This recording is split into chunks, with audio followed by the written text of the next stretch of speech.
Let's talk a bunch of different topics. How'd her career get there? This is a podcast with Lauren Asghari. Hey, everybody. Thank you for listening. Hit that like button, leave a positive comment, or hit subscribe to get alerted when new episodes drop. All of this will help keep the project going. Thank you for your support and enjoy the episode. This is the Lauren Asghari podcast, How'd Her Career Get There? And my guest today is Tiffany Wondrow, who is the the owner and president of C&R Services based out of Nashville. Welcome, Tiffany. Thank you, Lauren. I appreciate you having me on your podcast. I've listened to several of your podcasts now, and I just love where you're coming from and what you're trying to do. Wonderful. I'm excited to hear more about your journey. And let's get started. I know that you're active in the community, active in networking. You were named a Nashville Business Journal Women of Influence president of, is it NAWIC? Am I pronouncing that correctly? NAWIC, which is talk a little bit about that, just in broad strokes, what that organization is. So it stands for the National Association of Women in Construction, and we are a national organization that encompasses all women that are in some kind of aspect of construction. So you could be a designer, you could be an accountant, you can be what we call boots on the ground, which are the women that actually are in the field working, supervisors, foremen, people like that. And so our whole goal as NAWIC women are to keep propelling women in construction and to give us education and opportunities to further ourselves in those careers. And I've been a member now for 4 years. I started out just as a member, but literally I'm one of those that as soon as I join something, I want to be involved in every aspect of it. And so when I joined, I was a member and I jumped onto the membership committee. And when I first joined 4 years ago, there was 45 of us approximately. And for the last 3 years in a row, I've run Recruiter of the Year. And now we're at 145 members. Wow, what a growth. Well done. Thank you. And during COVID, I mean, we did a lot of activities still, and we lost some of those women, but they've come back, and we're offering just great programs and opportunities to keep propelling women in construction. I love it. I have such a passion for it. I'm excited to get more into it with you. So the sidebar, I guess, talking about construction, let's talk about C&R Services, your main bread and butter. Give a quick overview about what that business is, and then we'll kind of go back and talk about your journey. That sounds great. Thank you. So C&R Services, we're a commercial painting company. And so my husband started this in 2001. It was a little side opportunity. He had a little painting gig. Was in property management and facility management. That was my gig. That's what my career was going to be. I eventually wanted to be an asset manager. I wanted to oversee these $60 million buildings that I was managing, but wanted to be in a deeper relationship with the owners than just managing the buildings. And he got an opportunity that he couldn't refuse and just started painting. And then he said to me one day, hey, I want to leave his career, which was maintenance technician on these buildings, and do this side thing. And I'm like, okay, I'm in it to win it, whatever you need me to do. And so I kept my career up for a few more years until I left full time to help him run this business that was supposed to be just a little hobby for him. And we took it from a hobby to multi-million-dollar, 50 employees, multi-generational company. Congratulations. That is no small feat, and I'm sure has its own unique set of challenges, which we'll get into. Absolutely. So let's give a little bit of context or a little bit of background on you. Where are you from? How'd you grow up? When you were a kid, what did you aspire to do, if anything, as you grew up? Give a little bit of background on you as your younger self. Well, typically, as soon as I say where I'm from, most people are like, oh, that makes sense. So I'm originally from New Orleans, Louisiana. Oh, that makes sense. Yeah. A lot of people are like, I get it now. And so I grew up in a very poor trailer park. My parents were self-employed landscapers. Parents did cleaning, landscaping, construction cleanup, anything that they could do. My dad was an alcoholic, so it was one of those situations when he worked hard. But that usually meant that once he worked for a week, then he wouldn't work for a month. But the amount of work that he would do would sustain us. But my mom was always working 2 and 3 jobs. And I saw what entrepreneurship meant in one way, the freedom to do what you want to do, when you want to do it, how you want to do it, and your scheduling. But it also, and you do determine your own fate when you're in control of your own destiny in that sense.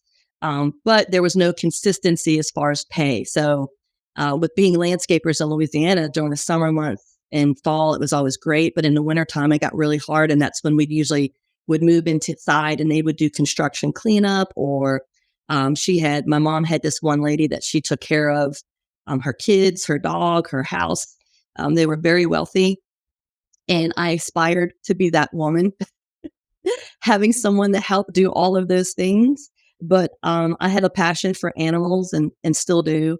And so I wanted to become a vet at one point. And that was what I really felt was my calling. I've saved everything from pelicans to turtles to dogs to cat. I mean, it's just what I love to do.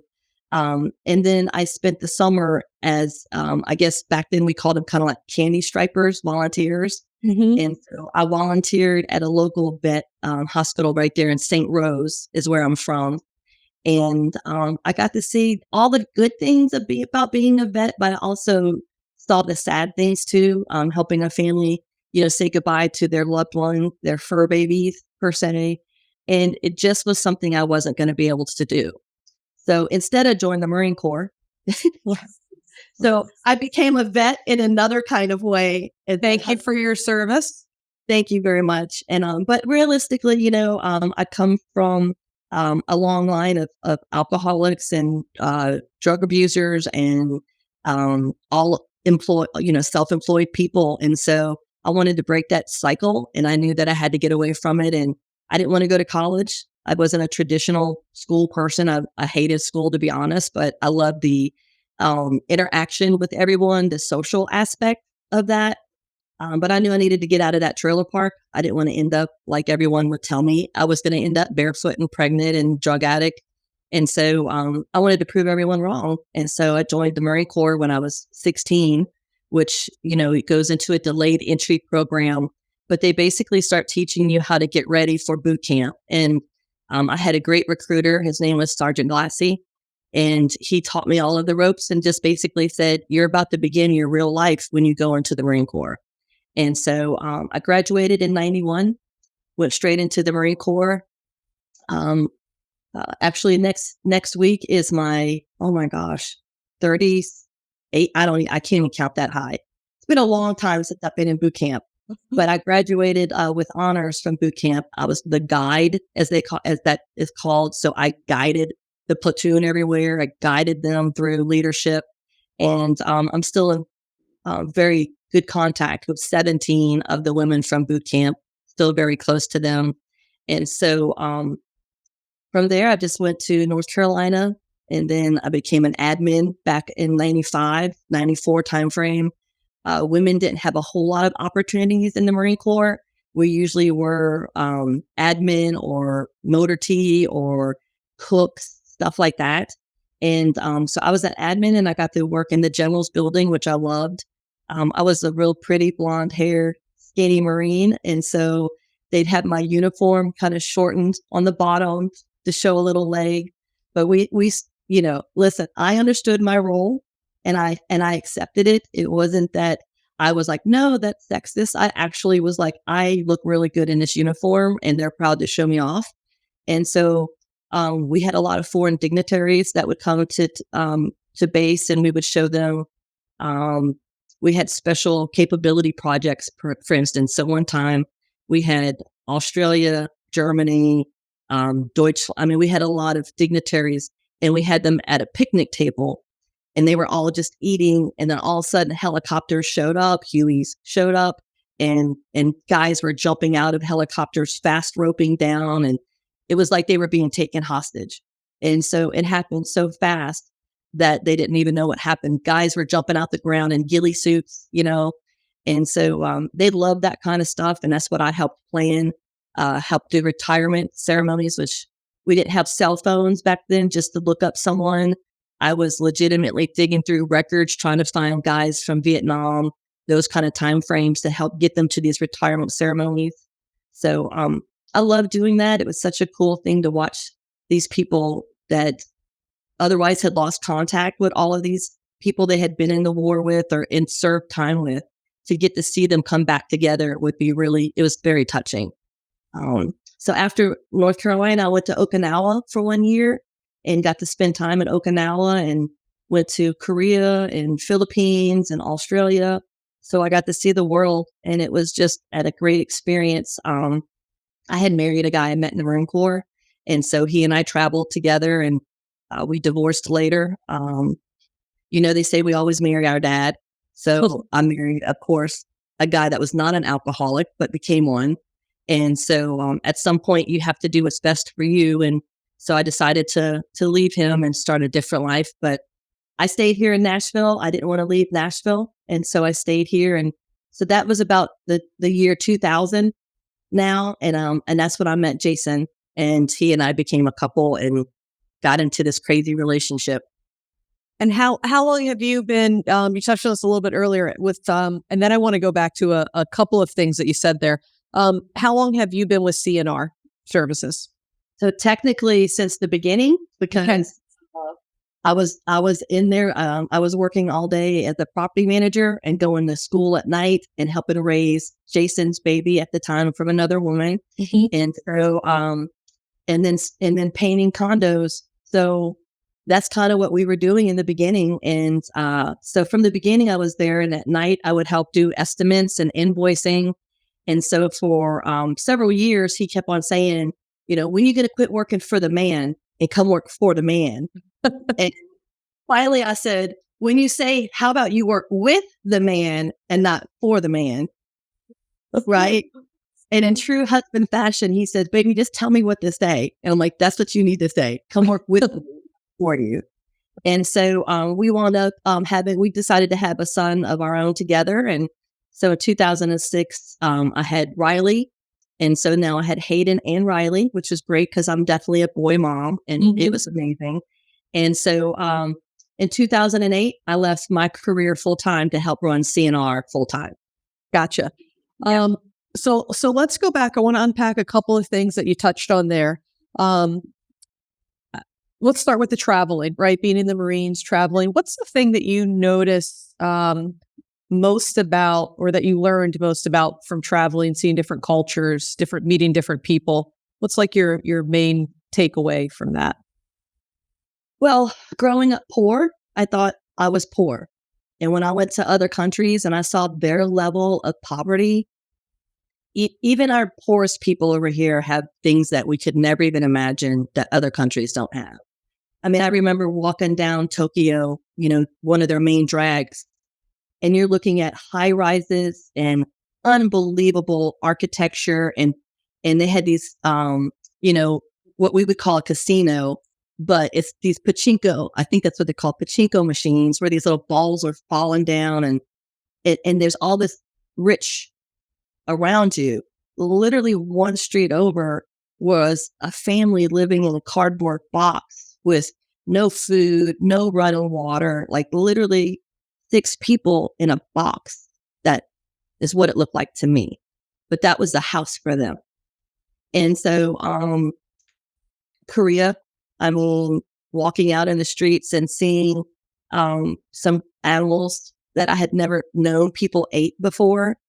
So when you go to the wet market, I feel like I'm doing this a lot. I haven't noticed. You just did on the wet market, but I didn't notice before. So that was just on audio. She was doing air quote fingers. My quote fingers.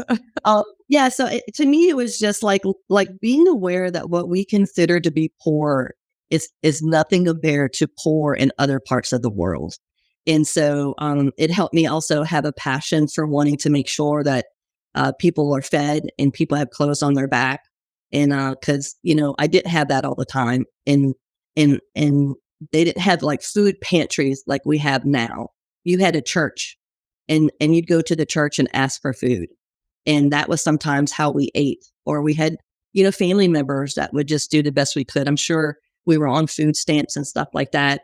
So it was me, my brother and sister. I'm the oldest, so I'm definitely the oldest. And all of the, psychological things that they point out about being the oldest. My brother is definitely the middle child, and the youngest, my sister, is definitely the youngest. And so we had a lot of tough times growing up, but we were still good moments. My dad was a drinker, and he would get very physically abusive.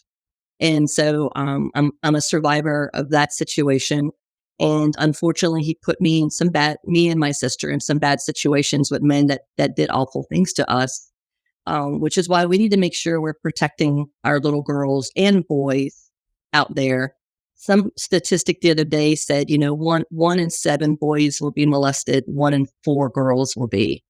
And so it's just different times, but not that different, because the same thing happened to me that's happening to girls and boys now. But my point of that is that the situation was a tough situation. And I say I don't like to let the mess of my life become the message of my life. And that was by, I had his name written down, was Pastor Dino Rizzo, who is a North Carolina guy that married a Cajun girl. And so he's very like New Orleans when you hear him talk. He's just picked that up. But whenever I heard him say that, it was really just, it impacted me, because I think that that's one of the things we say a lot. Don't let our circumstances define who we are, what we become. And so my whole life, I guess, I've just been trying to break those stereotypes and those things that we're told I was going to become. And becoming a business owner has afforded me to be able to do that in so many ways, locally in my community. But we do have an orphanage over in Mumas, Kenya, that we support solely, almost me and my husband. And so it's not just here that we try to impact people, but across the globe also. What would you let me think how to ask this. Did you, when you were growing up, well, it's a 2-part question. When you were growing up, what were some personality traits that you have that you remember about yourself that either you had or you developed that you've carried through with you and have served you in adulthood? And when you were being told by whoever that, your life has been, will be on this path, or this is what you're destined to do, how did you get through that? So I'll try to remember this, because I had a stroke and heart attack in December. And sometimes those 2-part questions become a 1-part. So don't let me forget the other part. Gotcha. The first part I would say is, what was the question again? What trait? No worries. What traits for when you were little did you either learn or develop that you really carried through and have served you today? I'm going to say, even then I was a leader. I wasn't great at sports, but I loved organizing the sports equipment. I loved making sure I was a caregiver also. So I think that whenever being an oldest sibling, but also knowing mom and dad were gone, and I had to take care of the trailer and the food for my siblings and the pets and all of that. So I was always in a caregiver role, but also a leader. And I always loved being able to be in a leadership position, because if you're not a leader, you got and there's lots of sayings that you can go back and forth. Like that there's leaders and then there's not leaders. We need a little bit of both. I don't even know if the expression is still politically correct, but you can't have all Indians. You got to have some chiefs, right? And so I felt early on I kind of was always a chief, not really bossy, but I had a way of getting people to do what I needed them to do, how I needed them to do it. And so I don't know if that came too from my mom being this entrepreneur and hiring people and watching her lead them or what, but it was just always something that was innately ingrained in me. And the other part of that. Yeah. When do you remember when people, had a predestined path for you? Yeah. Did you believe that? How did you overcome that? Or did you just naturally block it out and determine that your life was going to be on a different path? definitely the last one. I definitely felt that I had a destiny that no one could understand. That all of these. Let me preface this. I'm a Christian. I believe that the Bible tells us certain things, right? And so my beliefs are my beliefs. And I don't want to say I'm religious because I'm not religious, but I'm a Christian. And I believe that we go through certain things, and that whenever we go through that those things are going to be given back to us. And they say that you get beauty from ashes. Okay. And so I have a phoenix on my chest because I have been through the ashes and I have been reborn numerous times. Okay. And so I think that if there's anything that when people would try to tell me, well, this is, oh, you're just going to end up like so-and-so, or you're going to end up like so-and-so. And I'd be like, no, I'm not. I'm already doing things to not be like that person. And so I think it was just, kind of shutting that negativity down. Even now, even now we all have kind of women, especially have imposter syndrome. Mm-hmm. And there's times that we don't deserve the goodness that we're getting. But girl, I believe I deserve it all. I'm just being honest, because I came through so much muck and fire and ash that I do believe that the things that I'm being rewarded with nowadays are because I was so determined to change my situation into something positive. And even now when that negativity tries to creep in, I shut it down. And there's so many women out there that are great speakers. But there's a few that I know whenever they say, don't talk about my friend like that. Mm-hmm. And so I have to work. I do that sometimes whenever I start having that negative talk. I would never allow my best friend, Chrissy or Kathy, to talk that way to themselves or about anyone. Mm-hmm. So I quit talking about my friend that way.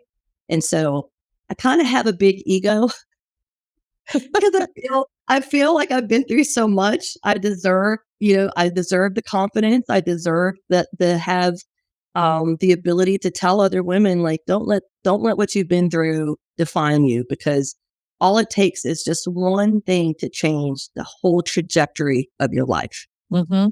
I love that friend thing. I have 2 daughters, and I say that to them. I'm big on just, especially with kids, just and adults, by the way, but just confidence, right? Self-confidence and making decisions and learning from mistakes. And anyway, but I'm big on that. Like, well, you wouldn't talk to your friend that way, so don't talk to yourself that way, right? Like I use that line quite often.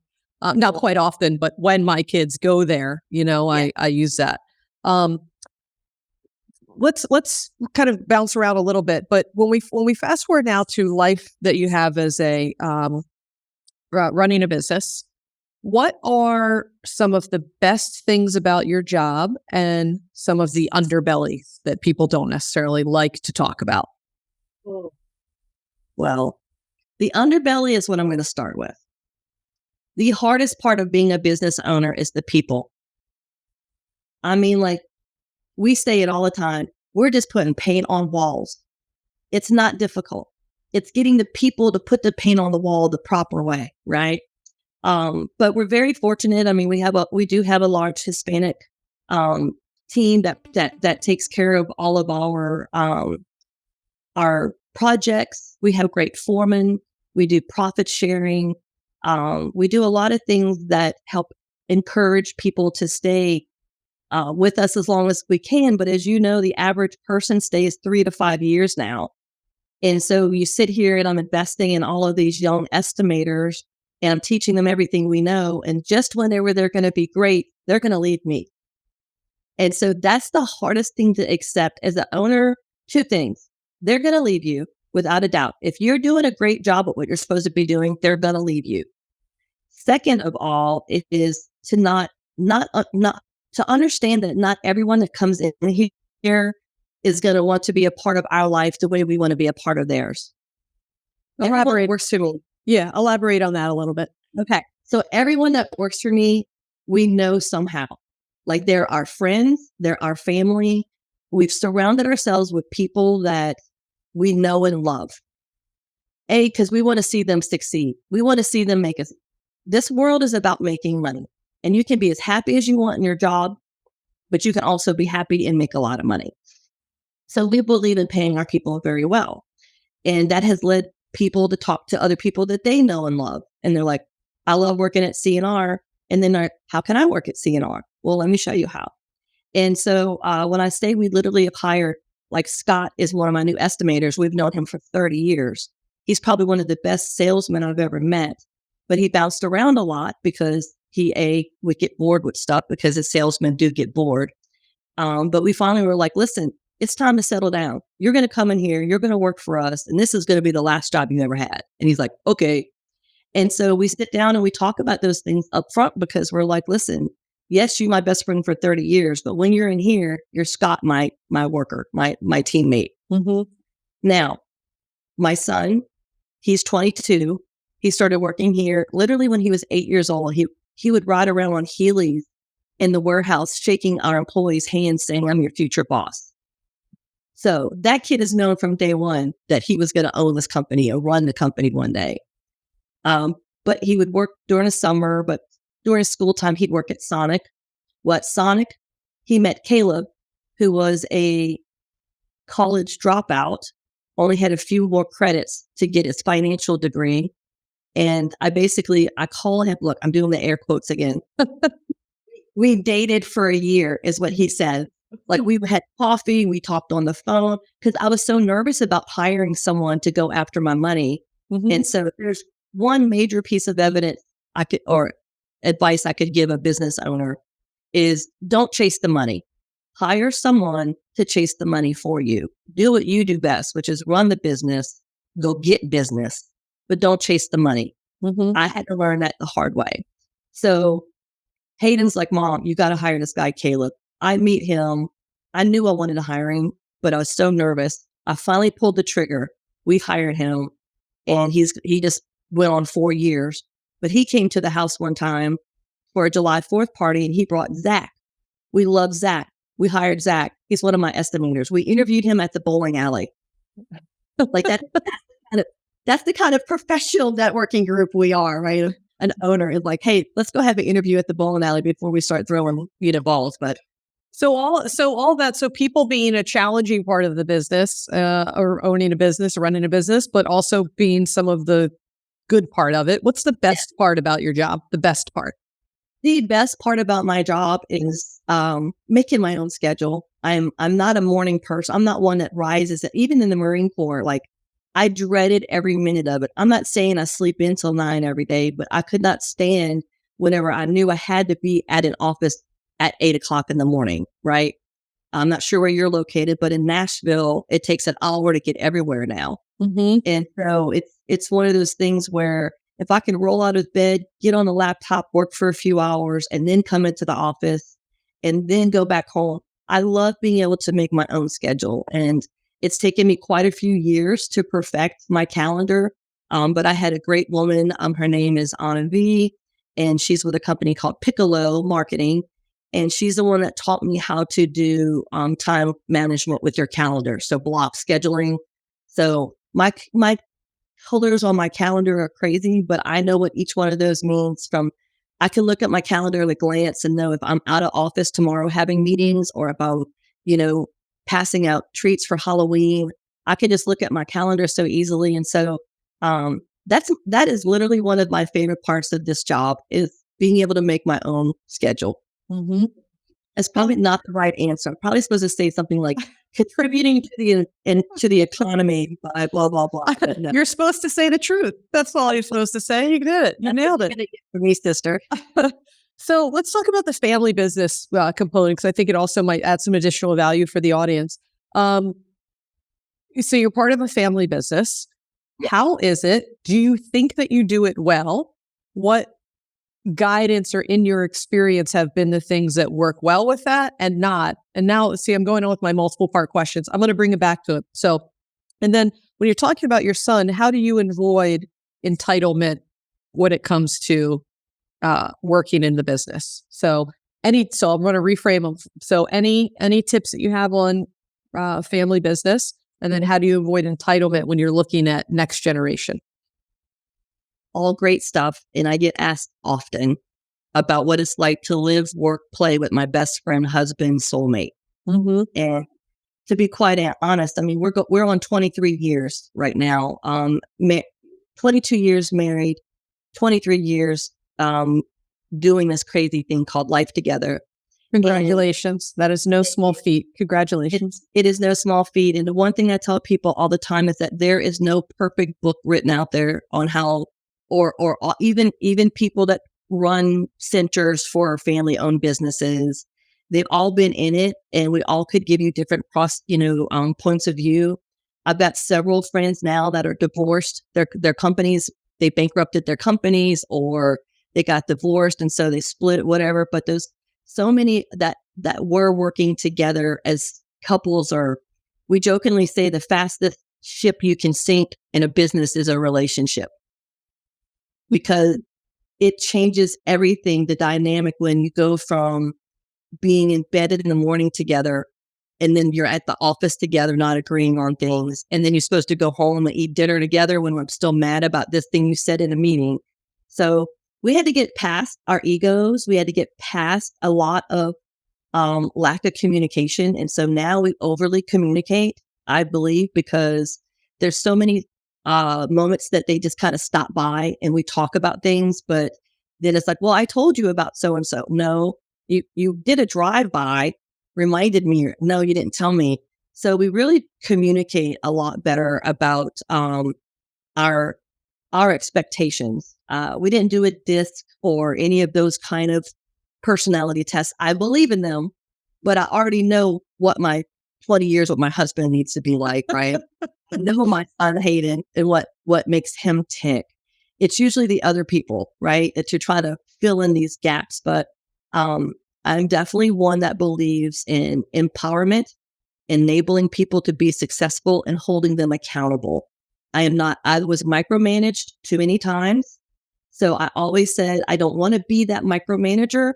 And so I think that has a lot to do with it, is really communication, setting people up for it, truly knowing how you want to, what you expect, and how, when, why, what, all that. My team knows when I say, hey, can you come here for a minute? They know that means we're fixing to do I call it the good, the bad, and the ugly. You know what I mean? So it's just simple. Tell me what's good right now. Tell me what's bad, and tell me what's ugly. And how can I help you through that? So they love those meetings because I feel like they think they're getting a lot of just one-on-one time with me. And I do believe I bring a lot to the table for them, but they bring a lot to the table for me. And they have helped streamline processes and think outside of the box. And we have a lot of younger people working here. So for me, like whenever someone's like, hey, how do you blah, blah, blah? I'm like, well, hold on. They instantly go to YouTube or Google or whatever. And it's just, they're wired differently how their brain works. And so I feel like we've got some good, more mature senior people that are here, and then a lot of the younger people. So we kind of balance each other out too. But knowing that Hayden wanted to always work here helped lead us to where he's at now. So he started helping out in the field when he was just 15, out in the field, moving buckets, cleaning buckets. Like one of my foremen right now that's been here the whole time, he loves Hayden because he's seen Hayden get out and do it. He doesn't call him the boss's son. He calls him, that's my boy. He says, that's my boy. Because he's seen him do what it takes. And so he learned how to paint. And then after he learned how to paint, he came into the office and he's learned a lot of the office stuff. And now he's one of my estimators that helps put out bids every day. And he's excited because he's fixing to get his next commission check, because that was something new. We were like, I know he's getting Christmas. I'm like, you better. But it's one of those things where Jason and I would go home at night and you could tell if we had a bad day, because the intimacy, like not even holding hands, not even looking at each other. And that's whatever, we got business life coaches that would help us, because, there's times whenever you're asking people around you how to handle things, and they're all biased because they love you or they love Jason. So they're going to either defend Jason or defend you. There are times when you have to think, someone on the outside needs to help me. And so we hired people at different times to help us through different aspects of our life. If it was something major going on with Hayden, because I'm not his biological mother, we had a lot of things with his biological mother happen. And so at one point we were all in counseling. I think talk therapy is something we all need. So we've done that off and on, and you can't be too proud to ask for help. And there's moments whenever you're sitting here and you're just letting all of these emotions out. And then they see that, but then again, that gives them permission to let all of their emotions out also. And so it's nice to have a mediator that has been there numerous times for us. And you do it for a while, and then you don't need it because things are good, and you put the systems in place. But my goal one day is to write, like, what is that? Whatever for dummies. You know what I mean? Like, Right. Yeah. Blank. Yeah. painting for dummies. Up there they go again, air quotes. But my goal one day would be able to write some kind of just simple help book or something that would be able to help other companies that are family driven and based. So to protect themselves, you need to have contracts, you need to have expectations. Everyone needs to know their role in the leadership. But I think most importantly, it's getting everything that you can imagine out in the open up front, and just don't like, what do they say? Don't sleep on it. Don't go to bed on it. Like, deal with it and hash it out. Don't leave angry. What would you, I'm jumping around here a bit. What along the way in your career, what has been something, and you can name the person or you can just name what you learned from them. You mentioned one or two earlier, but just want to give the floor in case there's something else that comes to mind. What's something in your career did you have mentors along the way, and what's something that sticks out to you as something you've learned? I think we all have what we would call now mentors, but I didn't probably call them that then. You know what I mean? Sure. There was a lady that I worked at one of my first commercial real estate jobs, and I respected her so much, and I still respect her to this day. Her name is Linda Martin, and she retired a few years ago, but she had very much a way of separating herself from all of the, she wasn't personal. She wasn't personal with people. Like, she was your boss. She made sure you were taken care of. She led you in the right way. But she also just felt like she had a wall, whereas I have no walls. I have, like, people, my landscapers were over for dinner. My janitors, we had Christmas parties, like, these were people that made me successful. And so I didn't have walls to separate us. If anything, those were my allies, and I needed them as much as possible. Because if Linda called me and said, "Hey, the owners are coming in, your flowers look like garbage," I'm like, I don't have any money in the budget, but I could call them up and go, "Hey, the owners are coming." They'd come change out flowers for the relationship. And so I jokingly told her many years ago that I learned all the right ways to be a boss and all the wrong ways to not be the boss. And she's like, I'll take that. I'll take that any day. And so, she was amazing. And I remember when I first moved here and I got out of the Marine Corps, and I had worked as an admin at another company beforehand, before I found this opportunity. And I remember she called me in the office one day and she said, "Hey, you got to quit killing your clients." I'm like, "What do you mean? Like, I'm killing them with kindness?" And she goes, "No, you keep asking them things."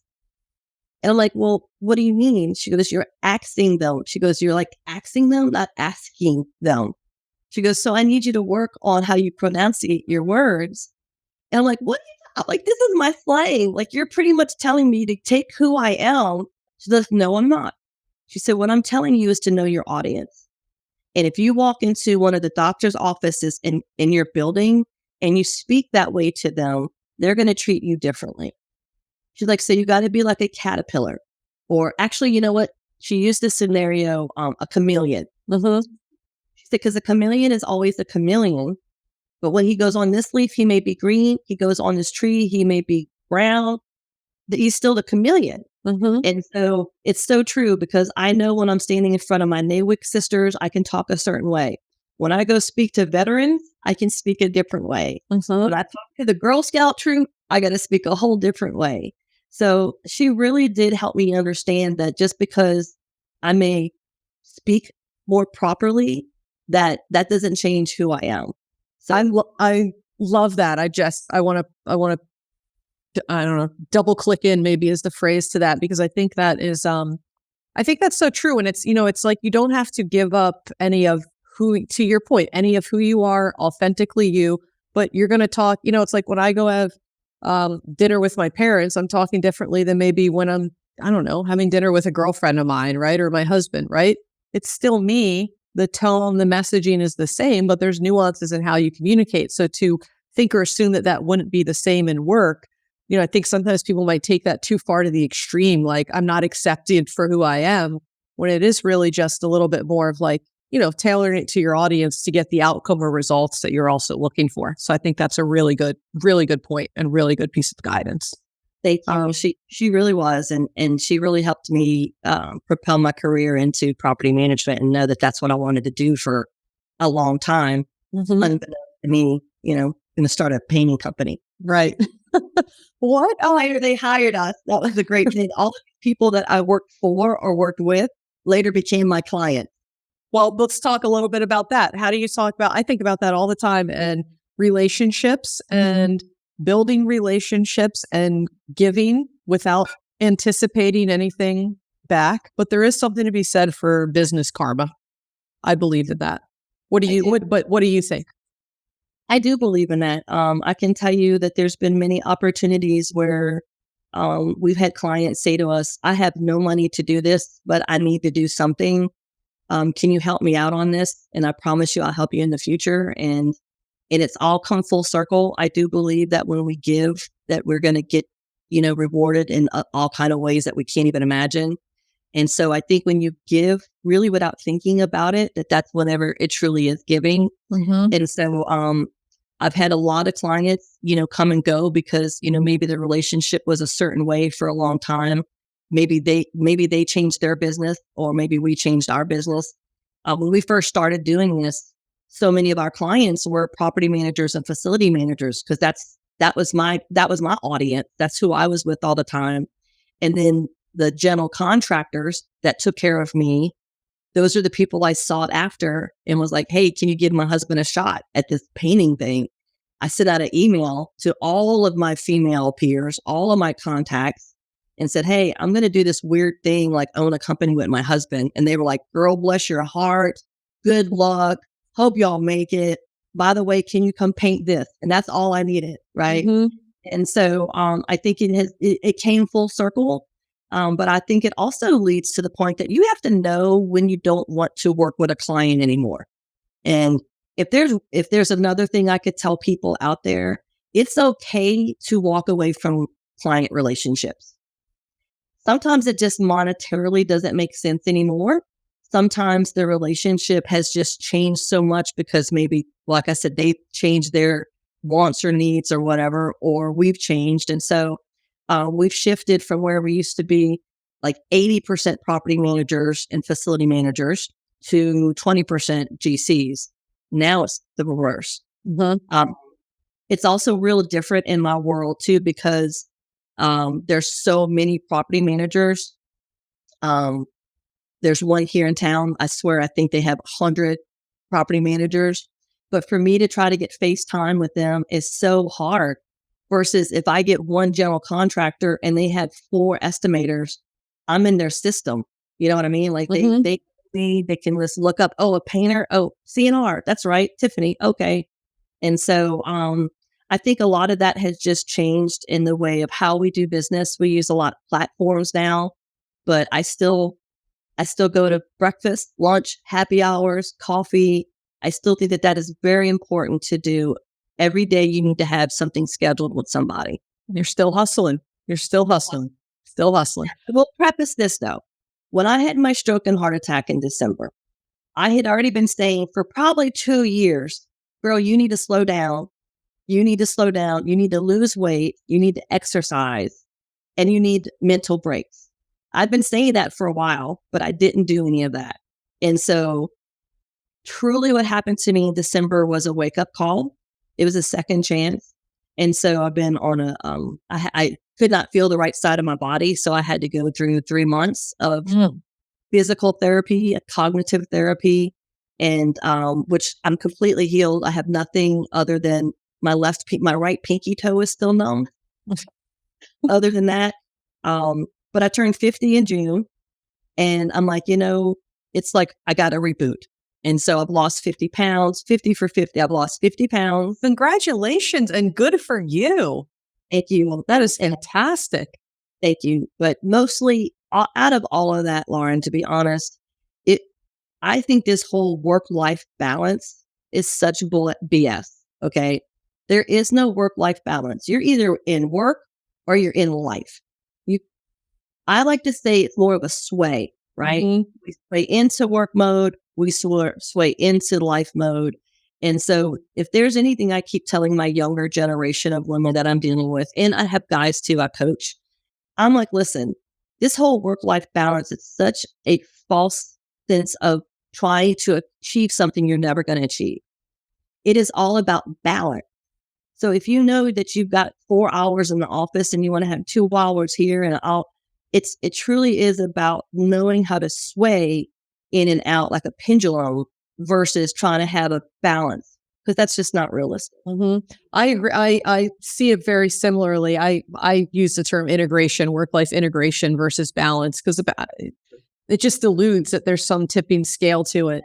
And I've also found that it doesn't, not beating yourself up about it. So I'm an entrepreneur, I'm a mom, I'm a wife, I'm a friend, I'm a daughter, I'm an aunt, right? I'm all these different things, and an employer, and not beating myself and operating with best intent in every one of those relationships every single day, but not beating myself up if I feel like, oh, I'm dropping the ball a little bit here, right? Here being whatever bucket that is, then just adjust a little bit. Tied to your point about the swaying and trying to get into a rhythm about it. But I think in my experience, old Lauren would have beaten herself up a lot about feeling like she's disappointing or letting somebody down. And at some point it just became too much. And I was like, who's the judge of that? Like, I'm the one that's judging myself on that. So give yourself a break. So I love that you touched on that. We are our harshest critics. Mm-hmm. We look in the mirror at ourselves and we're like, oh, these are all the things done wrong. We see a picture of ourselves, or we see emails. Oh, I can't get ahead of my 117 emails, or I knocked 4 things off my list and I had 10 things. But my husband says it all the time when he tells our team, like when they express that they're overwhelmed, and he'll say, it's not going to change. It's not going to change unless you change how you're looking at this. He says to them, if the estimating request slows down, that means you're not going to have a job. You know what I mean? Mm-hmm. If we're not getting these projects because you don't have time to follow up on the projects, you're not going to have a job. Like, being busy is the state of what we need to be in. But it's how do you manage that I love that word you said, integration. Yeah. Life integration. And I'll tell you this. We leave, and on Sundays our team goes kayaking together. Saturdays, they go golfing together. We go to concerts together. And what I was going to tell you earlier, I was alluding to, is it's okay as an owner to have that involvement with people's lives. We all went to one of my guys' wedding just recently. We were all there. And they're going to be the ones that want you all in. They want you to know about their kids, their family, their future, their life. And then they're the ones that are going to walk in, want to sit down at their desk, do their work, and leave. Mm-hmm. And that was one of the hard things for me, Lauren, was to go, why doesn't so-and-so want to know what we're doing this weekend? Why doesn't so-and-so come do these things with us? I took it personally. But the reality is that to him, I'm a job, right? Because he's only staying here 3 to 5 years, maybe.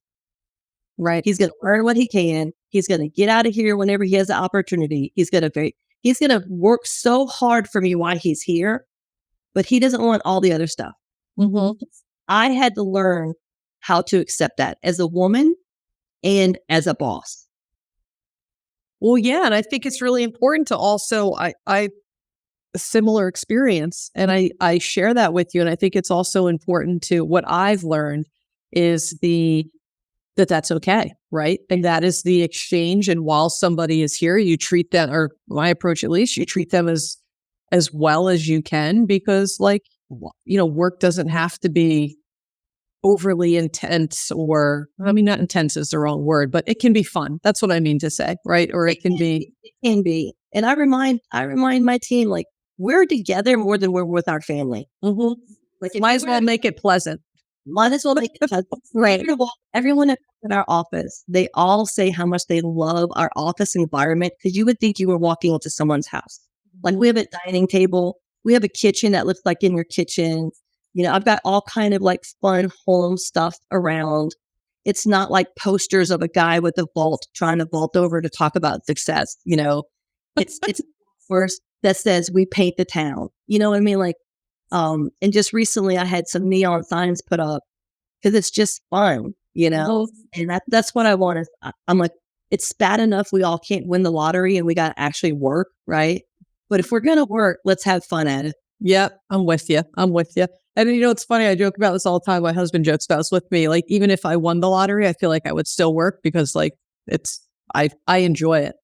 I enjoy it. I love it so much. And I love my people. When I tell my people, there's times that they'll leave at the end of the day and it just comes out, and I may get sued one day for it. I don't know, but I really say, love you. See you tomorrow.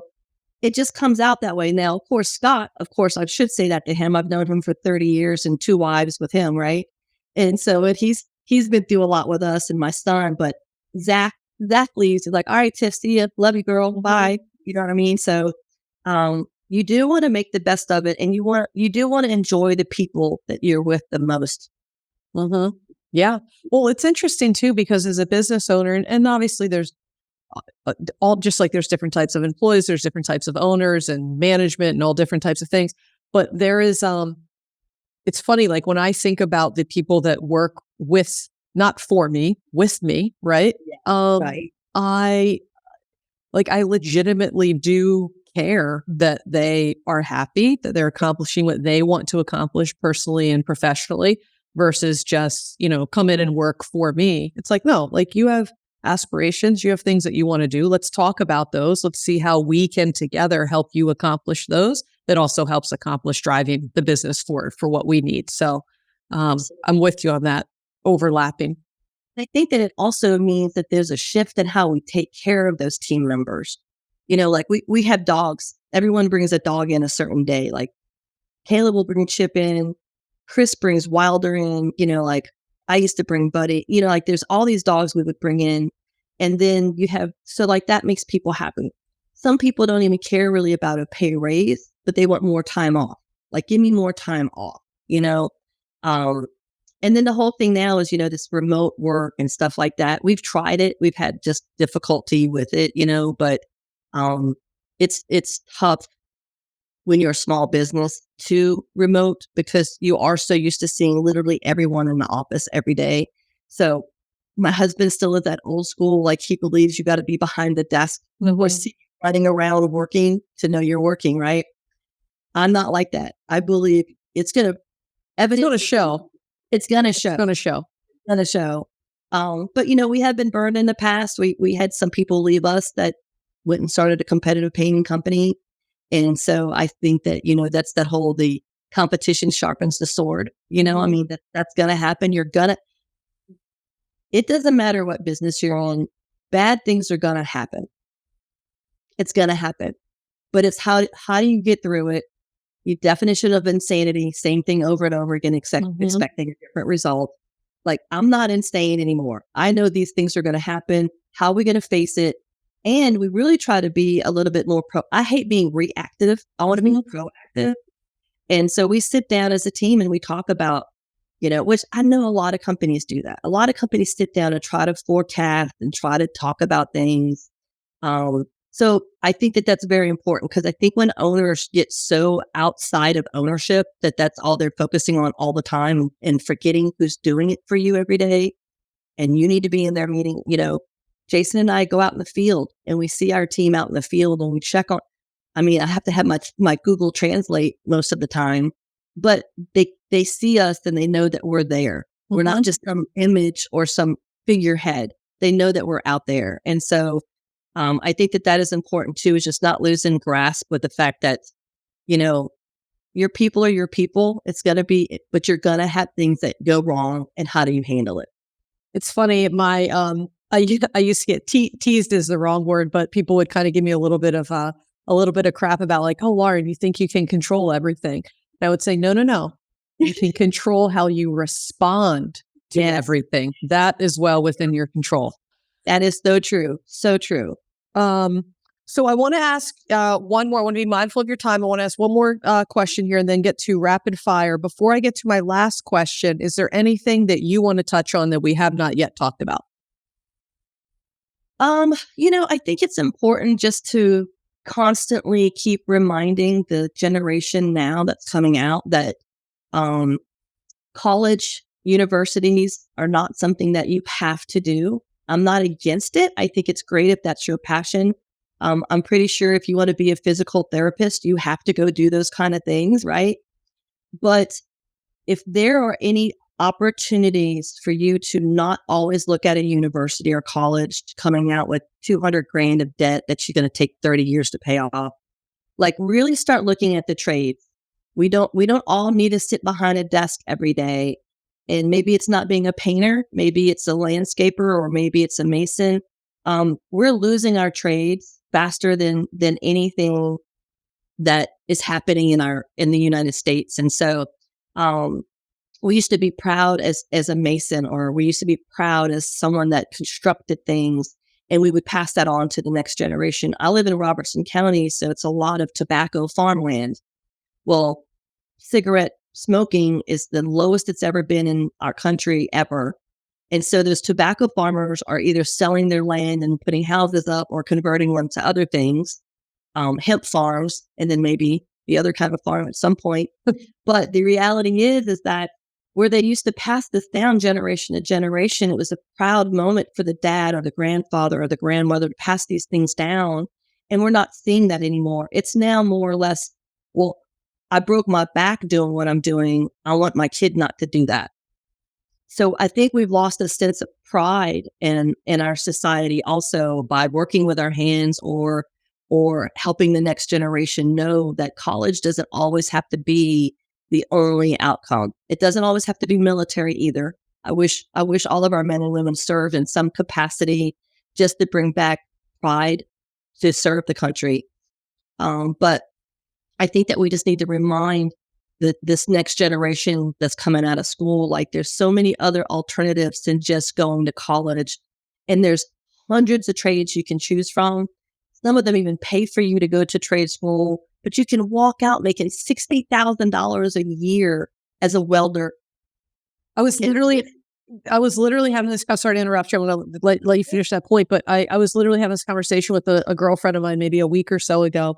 But just tied to that, my hypothesis is that we are going to see an uptick in trades because they're going away, they pay well, and we need more of them, right? I mean, who doesn't need a good plumber, a good electrician, a good, we have a historic house, we have to have our windows redone, right? For me to find somebody to do that is hard to do. So anyway, I'm echoing what you're saying, but go ahead. You were talking about welding and women in welding, maybe is where you were going. Yeah. I mean, I was just going to say how, that is a field that was very, very uncommon. I think the first time we ever saw a woman welder was, what was it? Flashdance. I think that movie. I never actually saw that movie, but yes. Of course you didn't. You're probably only 22, but she was a welder. And back then, to think of a woman in a trade like that, now to me, I'm like, who isn't in a trade that's a woman? We can be in any trade we want. But there are a lot of companies out there, general contractors, the tradespeople that are really pushing for trade people and making this generation, like we're not even high school. We're going into elementary and middle schools and starting to show them about trades and helping them understand maybe college isn't for you. Maybe the traditional learning isn't for you. There's all of these things. And guess what we're using? VR sets. So they get to put on this headset that they're normally used to playing games with. Do you know that the brain absorbs like 72% when you use a VR versus traditional learning of like 46? I probably just made those numbers up. I'm just saying. We won't fact check it, but whoever listens, fact check it. But yes, high number. Some high number of how the brain keeps it. And I think that that's going to be another thing that's going to start happening. There's a company called Promising People. They were hired by an electrical company to come in and take their greenies. So greenies are electricians just right out of school, right? Would take them 15 months to go from school to being in the field making the company money. They now hired this VR headset company to design the program from safety. It's like 84 lessons that they have to learn. And they're in the field in 8 months, making that company money, lower, if not with no safety concerns. They put less wear and tear on the equipment. Like they don't waste as much because they're learning how to do everything in the VR. And it's unbelievable. And I think that that's where a lot of the future training is going to go. We're not going to actually have to have waste trying to teach people how to use products because you just do it all in a VR headset. Mm-hmm. So we're going into these schools, starting to show these kids at an early age because they're starting to show that by like 6th and 7th grade, they already know what they're going to do. Crazy. That is crazy. That is crazy. There's my construction. What is before I get to my last question, what is the best way that people can get in touch with you, learn more about your company? Where can people find you? Well, I'm on every social media outlet there is, but LinkedIn, of course, is the professional. Facebook, right? But I'm on Instagram, but it's C&R. That's the thing. You can't put the ampersand in everything, but you can in some stuff. But C&R Services. It's really easy to identify me. I've got the little paintbrush, the roller. You can't miss me. It looks like we're painting Nashville, rolling it out. And I'm here for anything. Like if there's women out there, men out there, I love girl dads because the majority of the men that are sitting in the audience asking questions, I know immediately when they're a girl dad because they're asking questions on how they can help propel their daughter in construction or teach them confidence. And so I love my girl dads. I love my girl moms too. You know what I mean? But there's something about when we have that paternal support on the dad's support, paternal support. And so we're seeing a lot of very positive growth in that sense. It's no longer like you need to go be a doctor or a lawyer or whatever. It's, oh, you want to be a welder? Oh, you want to go become a painter? Okay, cool. Here's how you do it. So I have so many connections. If anyone's looking for any kind of connection, just hit me up. But Tiffany at C&R Services Inc.com is my email. My phone number, 615-416-5784. Text me. Don't leave me a voicemail. I'm with you on that. All right. My voicemail says, hang up and text me. My final question before I get to rapid fire. Rapid fire is unrelated to anything we talked about, but my final question for you before that, how do you define success? Lauren, that was not in the pre-questionnaire. No. So honestly, so as an entrepreneur, and you know this, people ask me, what's it like being an entrepreneur? I'm like, you work from the time you wake up to the time you go to bed. And even in your sleep, you're still working.